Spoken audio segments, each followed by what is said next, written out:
Friends, ఈ రోజు అయితే చాలా చాలా ఇష్టమైన అమృతం లాంటి ఆహారం చూడండి.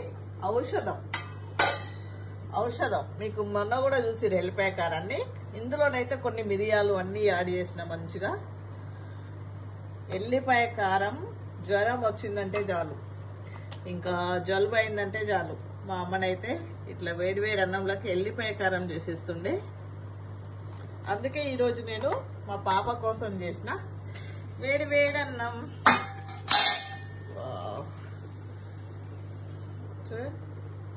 ఇట్లా వేడి వేడి అన్నంలో ఎంత తిన్నా తినాలనిపిస్తుంది మనకి.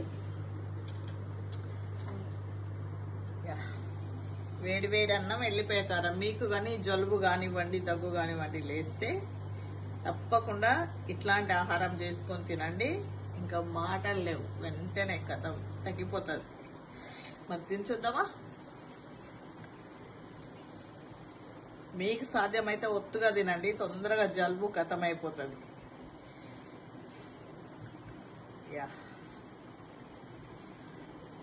ఎప్పుడెప్పుడు తింటారా అని చూస్తున్నా. ఫుల్ ఎల్లిగడ్డలు వేసిన ఫ్రెండ్స్.